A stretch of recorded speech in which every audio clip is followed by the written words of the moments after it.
शादी का असली गहना।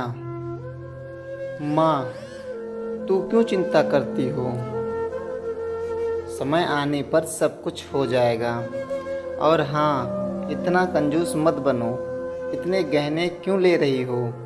मुझे नहीं पसंद है। मैं उन गहनों को अपने पूरे शरीर पर लाद कर और चोर के डर से घूमना, मुझे यह सब नहीं पसंद है।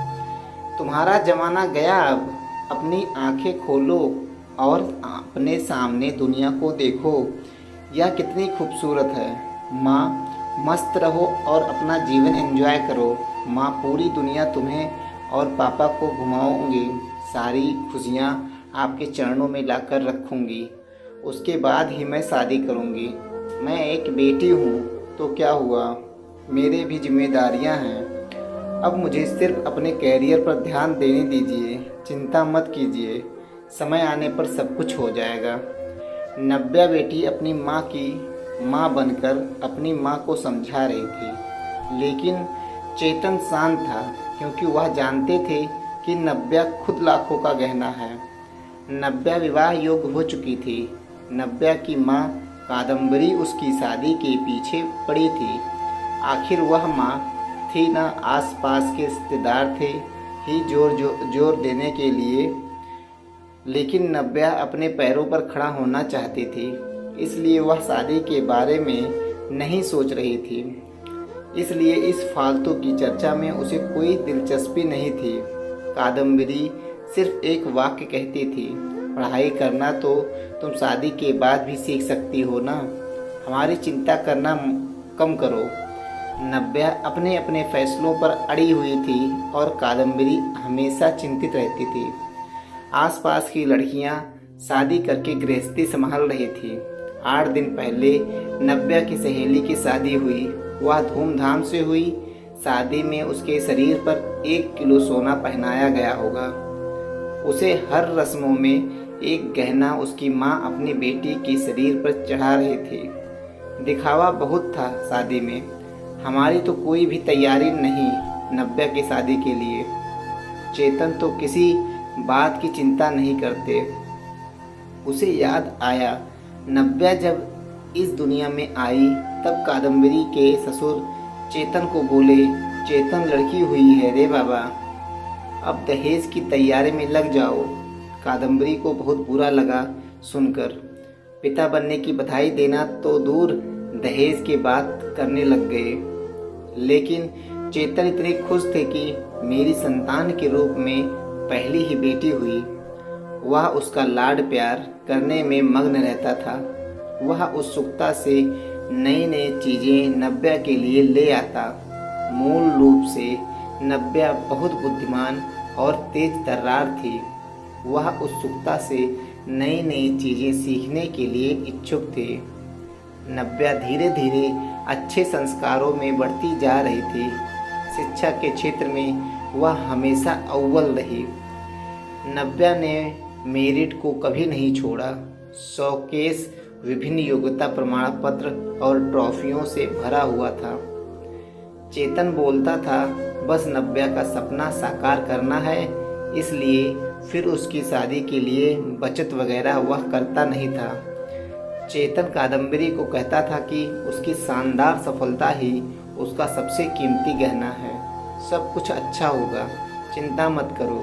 पर कादम्बरी की एक ही रट लगाती, थोड़े पैसे बचाने चाहिए, लड़की की शादी करनी है तो फिर 4 गहने तो देने पड़ेंगे नव्या को। गले में से डिप्लोमा सर्टिफिकेट और ट्रॉफी ही लेकर खड़ी रहेगी मंडप। ये कादम्बरी, शांत शांत, अपना ब्लड प्रेशर मत बढ़ाओ। मैं हूँ ना, फिर शांत हो जाओ। चेतन कादम्बरी को समझा रहा था। चेतन की शांत धुन सुनकर कादम्बरी की अंदर की माँ जाग जाती है। गुस्से में वह चेतन को बुरा भला बोल देती थी। चेतन तब भी शांति से सब कुछ सुनना था। कादम्बरी बोली, अब मुझे ही कुछ करना होगा। नव्या के पापा तो कुछ नहीं करेंगे। कल उम्र ज़्यादा बढ़ गई तो शादी के बाजार में कोई शिक्षा को नहीं पूछेगा। रहा गहनों का, एक भी छोटा बड़ा गहना बनाकर नहीं रखा। सोना सस्ता हो जाने पर बहुत बार बोलती थी बनाकर रखो, लेकिन इसके पिता ने तो मेरी एक न सुनी। सेविंग भी नहीं है, हमेशा उसकी शिक्षा पर खर्चा करते थे। क्या बोलते थे, हमेशा शिक्षा एक अनमोल गहना है और इसकी कीमत बाजार में बढ़ती रहेगी, कभी सस्ता नहीं होगा। और रहा सवाल सोने के गहनों का, तो वह जब शादी होगी तब देखेंगे। चेतन का यह जवाब तय था। अंत में कादम्बरी ने उसे अपने गहने देने का फैसला किया। मेरे पिता ने कन्यादान में मुझे दिए थे, टोकरी जितना भरा तो नहीं, लेकिन कटोरी भर जरूर दिया है। मैं अब कहाँ पहनने वाली हूँ वह गहने। ये चिंता जो उसने खुद को समझा कर दूर की। जैसे जैसे दिन बीतते गए, नव्या ने अपने स्मार्टनेस से पोस्ट ग्रेजुएशन पूरा किया। उसने पीएचडी करने का इरादा किया और उतने में सोने पर सुहागा। अचानक उसे माइक्रोसॉफ्ट द्वारा सिलेक्ट कर लिया गया, जो पिछले साल के प्लेसमेंट के लिए आया था। एक बड़ा पैकेज उसके हाथ में रखा गया और गुड पोस्ट द्वारा और कई सुविधाओं पोस्टिंग के साथ अमेरिका में पेश किया गया। चारों उंगलियां घी में, साथ में पीएचडी कर सकती थी क्योंकि कंपनी ने उसे बोनस दिया था। नव्या अपॉइंटमेंट लेटर लेकर भाग कर घर पर आई।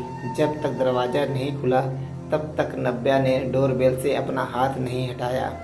दरवाज़ा खुलते ही उसने अपनी माँ को गले से लगा लिया। माँ, अब लग जाओ शादी की तैयारी में। पापा, आप बस मदद करना। हाँ, यूएस जाना होगा ना मुझे। और अपॉइंटमेंट लेटर नव्या ने पापा के हाथ में रख दिया। चेतन ने वह लेटर जोर से पढ़ा। बाप रे नव्या, सच में यह अनमोल गहना अब शादी के बाजार में चमक उठेगा। ऐसा बोलकर कादम्बरी भगवान के सामने शक्कर रखी। कोटि कोटि धन्यवाद आपका भगवान जी। ऐसा बोलकर भगवान को हाथ जोड़कर नमस्कार किया। अब यह बड़ा गहना और अन्य छोटे बड़े सर्टिफिकेट के आभूषण नव्या के व्यक्तित्व पर अवश्य ही अच्छे लगेंगे। कादम्बरी, फिर बताओ सोना लेने कब जाना है? चेतन ने उसे टोंट मारा। इसमें कोई संदेह नहीं है कि उसकी शादी में उसके गुणों के आधार पर अर्जित अमूल्य गहना निश्चित रूप से उसके सौंदर्य बढ़ाएगा चेतन जी। और वह मेधावी पदक और बड़ी बड़ी ट्रॉफी या अन्य पद्म भूषण दुल्हन की शोभा और बढ़ाएंगे। यह हीरा हमारे मानस के जीवन में बिल्कुल फिट बैठता है। चलेगा ना आपको? दरवाजे पर शर्मा फैमिली खड़ी थी। अच्छा रिश्ता नव्या के लिए चलकर आया था। उनका मानस भी एक अनमोल रत्न था, सुंदर, सफल, प्रसिद्ध। अगर एक असली मोती को अपनी असली गुणवत्ता और तेज बनाए रखना है तो संदूक में बंद रखकर समुद्र के तल में चुपकर रहना पड़ता है, तभी मोती की कीमत बढ़ती है। आया क्या समझ में चेतन जी? शर्मा जी ने चेतन की तरफ देखकर मानस की तरफ देखा। कादम्बरी अंदर खुद को चिकोटी काट रही थी और सोच रही थी कि आखिर कौन से गहने का तराजू भारी है। आखिर शिक्षा एक अनमोल गहना है, उसे चोर से डर नहीं लगता और उसे पहनने और तिजोरी में बंद करने की आवश्यकता नहीं है। तो दोस्तों, ये कहानी आपको कैसी लगी? ये शिक्षा के ऊपर कहानी है। तो अगर आपको अच्छी लगी हो तो लाइक और सब्सक्राइब जरूर कीजिएगा दोस्तों। हम मिलते हैं एक नए स्टोरी में। तब तक के लिए जय हिंद दोस्तों।